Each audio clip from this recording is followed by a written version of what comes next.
আজ আমার গৌর হরি আমার গোড়া চা কি করেছেন না গত নিশীথে রাস বিলাস করেছেন আর বিলাস করে আমার প্রভু বড় ক্লান্ত হয়ে পড়েছে বাবা। তাই কি করেছি জানো মা, আজ গোড়া চাঁদা মা প্রাণের গদাধরকে জলাজলি ঘেরা ঘেরি করে আজ শয়ন মন্দিরে শয়ন করে আছে। হরে বল। তা প্রভু আজ গদাধর প্রভুকে নিয়ে শয়ন মন্দিরে শয়ন করে আছে।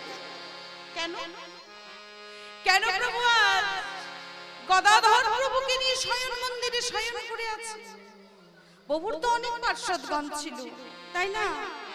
অনেকই পার্শ্বদগণ ছিল, তবে প্রভু কেন কেন গদাধর প্রভুকে নিয়ে আজ শয়ন মন্দিরে শয়ন করে আছে বাবা? আমরা সকলেই জানি গদাধর প্রভু হলেন আমার রাধা রানী কলা অংশ। তা এই যে প্রভু আজকে গদাধর প্রভুকে নিয়ে শয়ন মন্দিরে শয়ন করে আছে, কেন কি জন্য এটা আমরা একটু আস্বাদন করব। এই গদাধর কাকে বলে, গদাধর কি, এটা আগে জানতে হবে। এটা আগে আস্বাদন করতে গেলে শুধু গদাধর প্রভুর কথা শ্রবণ করলে হবে না, সেবা অপরাধ হয়ে যাবে। তার জন্য আমাদের পূর্ণ পঞ্চতত্ত্বের রসটা সাধন করতে হবে। তা পঞ্চতত্ত্বের চিত্রপট দর্শন হয়েছে তো মা? এই যে আমার সামনেই প্রভুর পঞ্চতত্ত্বের চিত্রপট রয়েছে। তা এই পঞ্চতত্ত্বের চিত্রপটের মাঝখানে যিনি বিরাজ করছেন তিনি হলেন আমার গৌর হরি, তাই তো? তা গৌর হরিকে আমরা অনেক নামেই ডাকি, কিন্তু সচরাচর আমরা একটা কথা কি বলি, গৌরাঙ্গ মহাপ্রভু, তাই তো? গৌরাঙ্গ মহাপ্রভু। আগে জানতে হবে আমাদের গৌরাঙ্গ কাকে বলে, গৌরাঙ্গ কি, গৌরাঙ্গ শব্দের অর্থ কি? মহাজন বলছে গৌ রাম গৌ।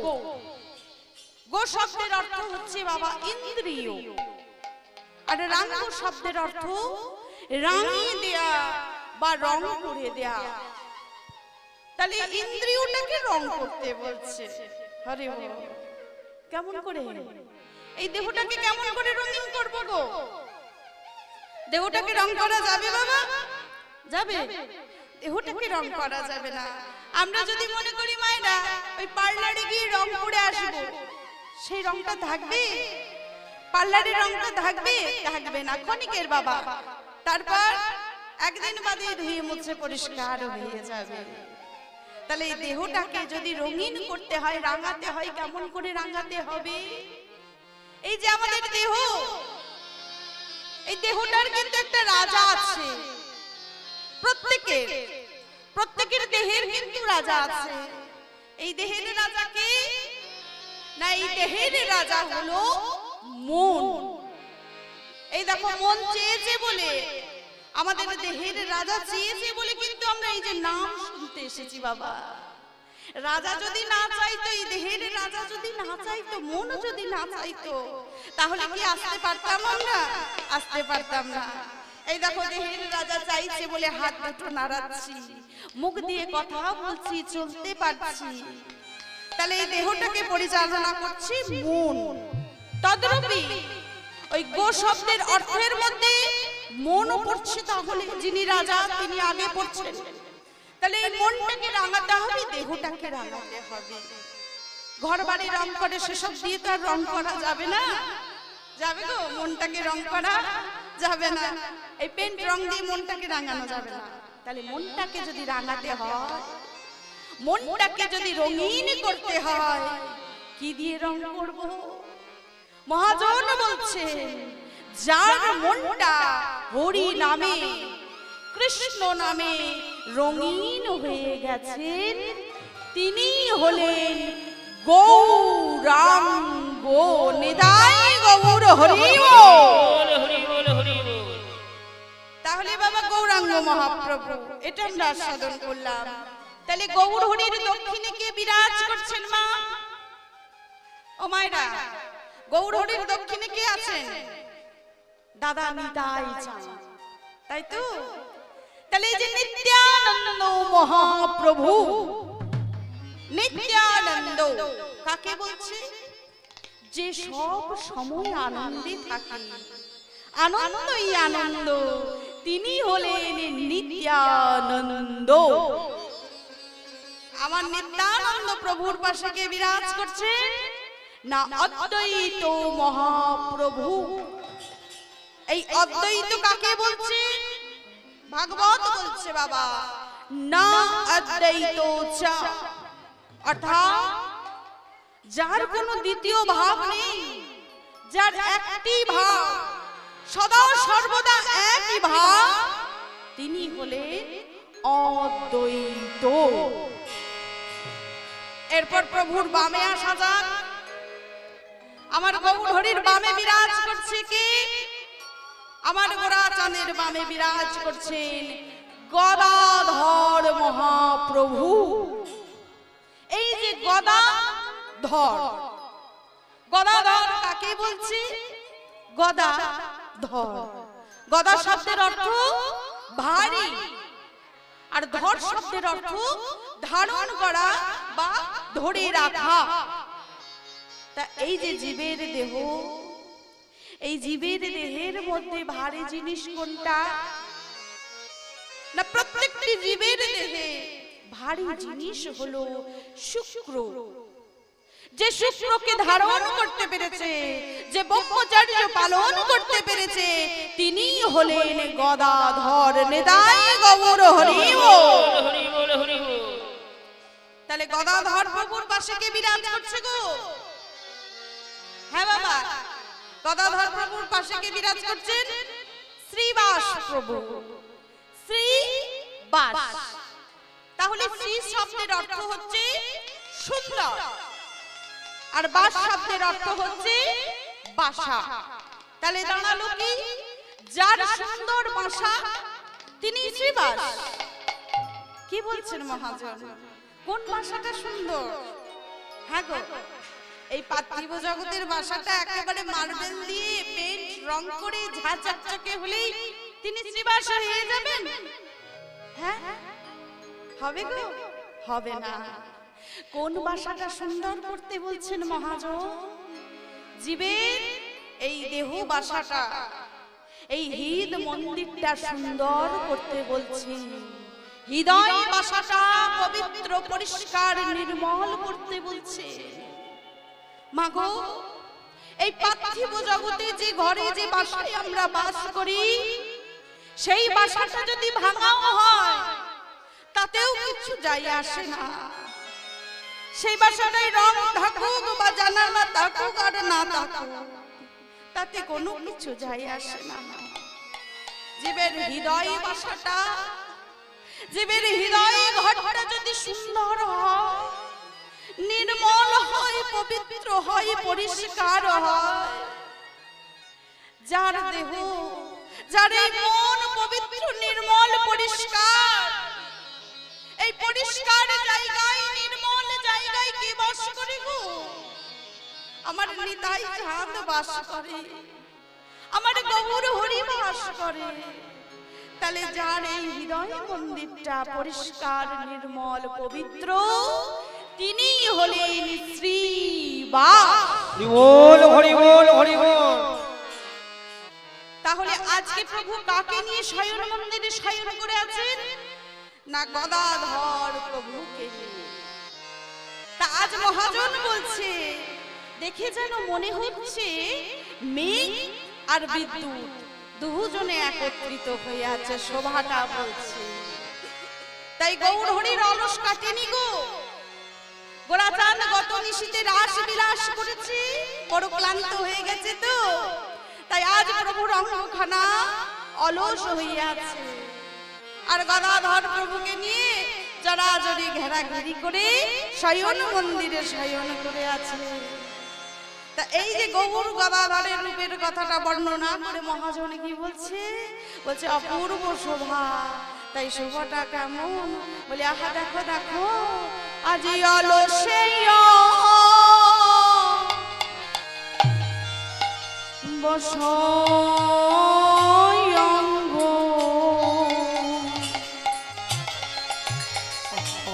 আমার আমার প্রাণীর গোরা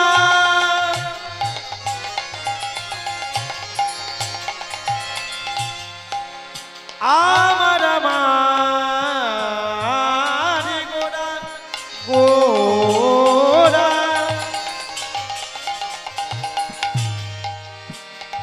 ভাবিনিধি গোরা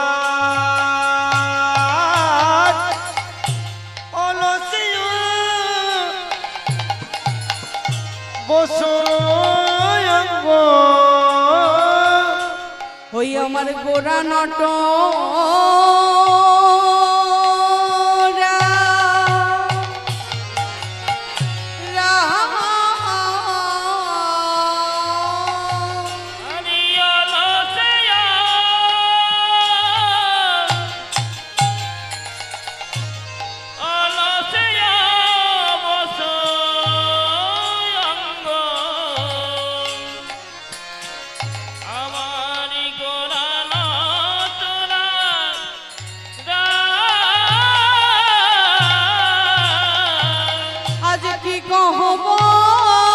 ওই না কি কহব,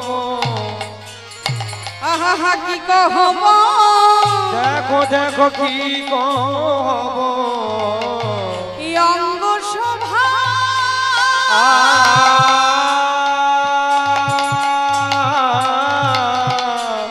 আজ কহনে না যা যা কি কহব আজি অঙ্গ শোভা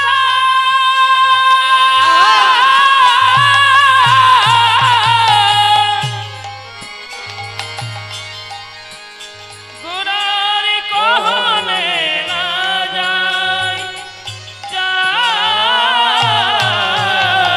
বলা তো যায় না না বলা তো যায় না, বলা তো যায় না না না বলা তো যায় না, অপরূপ রূপের কথা বলা তো যায় না গোরার অপরূপ রূপের কথা বলা তো যায় না, বলি আমার আমার গোড়ার কথা বলা তো যায় না অপরূপ গোরার কথা বলা তো যায় না, আমার রূপের কথা বলা তো যায় না, বলি গৌর গদাধরের কথা বলা তো যায় না আমার গৌরী গদাধরের কথা বলা তো যায় না, গদাধরের কথা বলা তো যায় না, অপরূপ রূপের কথা বলা তো যায় না অপরূপ রূপের কথা বলা তো যায় না, রসগোলার কথা বলা তো যায় না, বলি আমার আমার গোড়ার কথা বলা তো যায় না আমার আমার গোরার কথা বলি আমার আমার গোড়ার কথা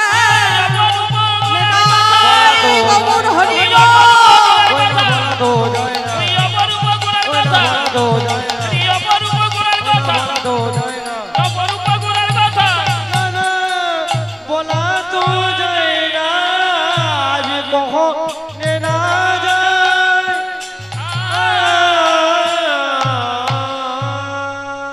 তাই আজ কি বলছেন বাবা মহাজন, বলছেন গৌর গদাধরের কথা বলা যায় না। এই যে গৌর গদাধরের রূপের কথা, এত সুন্দর এই পদাবলীগুলি আমরা আস্বাদন করি কুঞ্জ বর্ণনে, এটি কে রচনা করেছেন, না রচনা করেছেন আমাদের মহাজন বৃন্দাবন দাস ঠাকুর। বৃন্দাবন দাস ঠাকুর রচনা করেছেন চৈতন্য ভাগবত। এই যে চৈতন্য ভাগবত, এই চৈতন্য ভাগবত আগে চৈতন্য ভাগবত ছিল না, আগে ছিল চৈতন্য মঙ্গল। বৃন্দাবন দাস ঠাকুর এই গ্রন্থখানা প্রথম রচনা করেছিলেন তার মাতৃ আদেশে বৃন্দাবন দাস ঠাকুরের মাতৃমাতা হলো নারায়ণী দেবী। আর এই নারায়ণী হলো শ্রীবাস ঠাকুরের ভাতুষ পুত্রী, অর্থাৎ ভাইয়ের মেয়ে, ভাইয়ের কন্যা। এই শ্রীবাস ঠাকুররা 4 ভাই ছিলেন, শ্রীবাস, শ্রীরাম, শ্রীনিধি ও শ্রীপতি। এই শ্রীনিধির কন্যা হলেন নারায়ণী দেবী, আর নারায়ণীর সন্তান হলো বৃন্দাবন দাস ঠাকুর।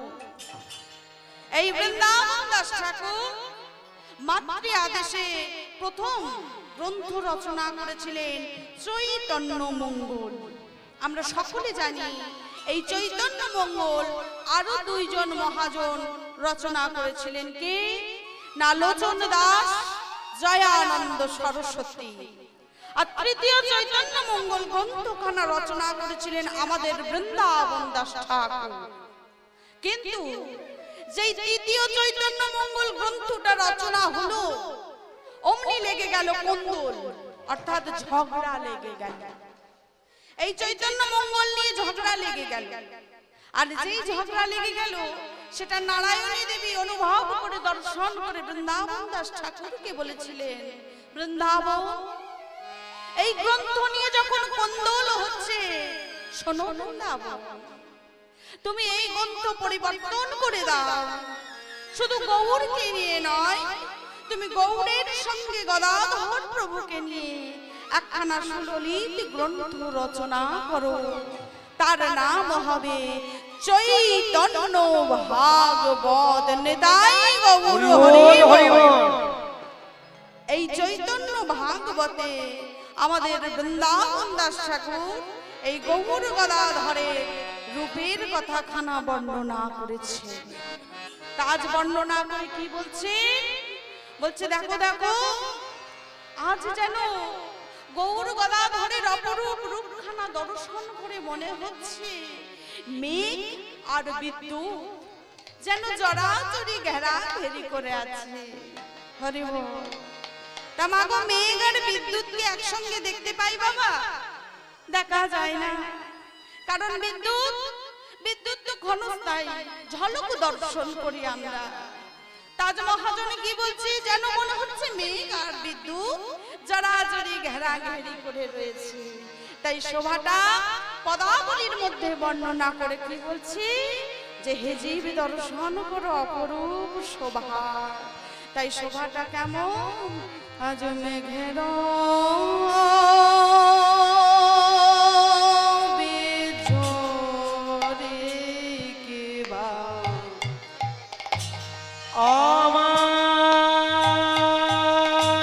আমার প্রাণের গোরা,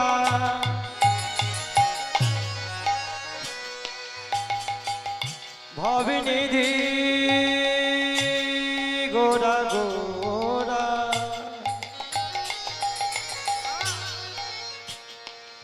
গোরা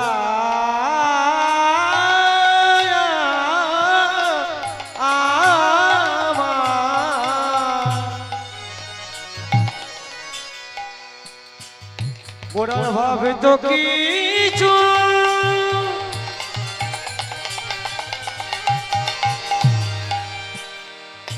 যাই না, যাই না বোঝা। আমার গোরা গোরা,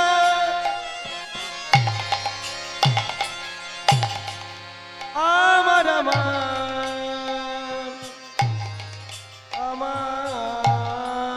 গোরা, আজ মেঘের রবি যদি কেবা, গোড়ায় আমার ছানিয়া যতনে। আজ কত সুধা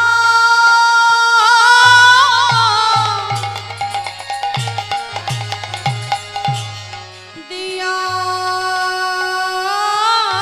বিধি, ওই আজ কত শোভা,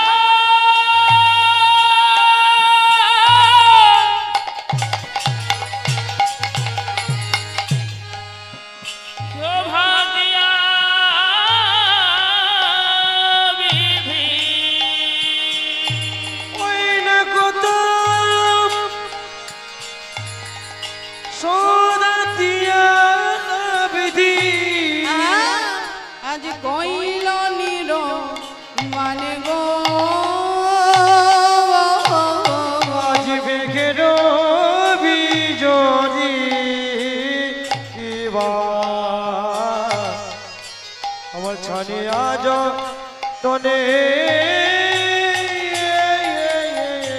তাই মহাজন কি বলছে বলি দেখো দেখো নিরমান করেছে দেখো নিরমানে করেছে নিরমান করেছে নিরমানি করেছে কত সুধা দিয়া বিধি নিরমান করেছে কত সুধা দিয়া বিধি নিরমানি করেছে সুধা দিয়ে বিধি নিরমানে করেছে নিরজনে বসে বসে নিরমান করেছে নিরজনে বসে বসে নিরমানি করেছে জনে বসে বসে নিরমানে করেছে হরি বল বিধাতা পুরুষ নির্মাণ করেছে বিধাতা পুরুষ আমার গৌর হরিকে তৈরি করেছে কিন্তু কি করেনি গো বিধি তৈরি করেছে কিন্তু হেরে নাই অর্থাৎ দেখে নাই যদি দেখতো তাহলে এত সুন্দর রূপটা কি ছেড়ে দিত বাবা কখনোই ছাড়তো না তাই মহাজন কি বলছে বিধি হেরে নাই হেরে নাই হেরে নাই হেরে নাই হেরে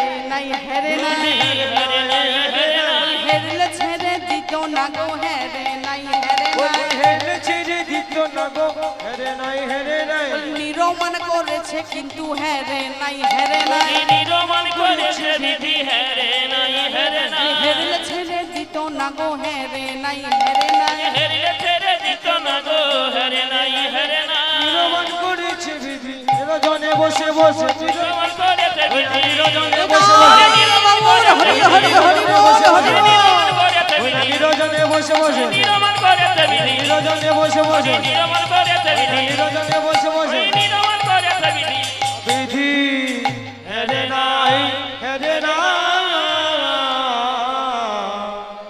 আজ অতি মনোহর সে ওর সেজ বিচিত্র বাহালিসে চিত্রবাণী সে আজ বাসুদেব ঘোষে বসে কহে কহে মনের ওই না বাসুদেব ঘোষে কহে মনের হরি ইসে সমাগত গৌর ভক্ত ও কৃষ্ণ ভক্ত সকল ভক্তিমতী মায়েদের চরণে ও আমার বাবাদের চরণে এই অধম কীর্তনিয়া রইল সহস্র কোটি দণ্ডবত প্রণাম। আজকে যে লীলাটি আমরা আস্বাদন করব আমাদের সকলের জানা লীলা জানা পালা কি গো আজকের দিনটা কি বলি বাবা হরি বলে দেখো আস্তে আস্তে বলতে বলতে উঠছে কি বলছে জানো কুঞ্জ ভঙ্গ কি কুঞ্জ ভঙ্গ হরি বল আমরা বাবা অনেক জায়গায় দেখি কি জানো তো ওই লিফলেটের মধ্যে কি লেখা থাকে কুঞ্জ ভঙ্গ অনেক জায়গায় লিফলেটের মধ্যে লেখা থাকে রাসের পরের দিন কুঞ্জ ভঙ্গ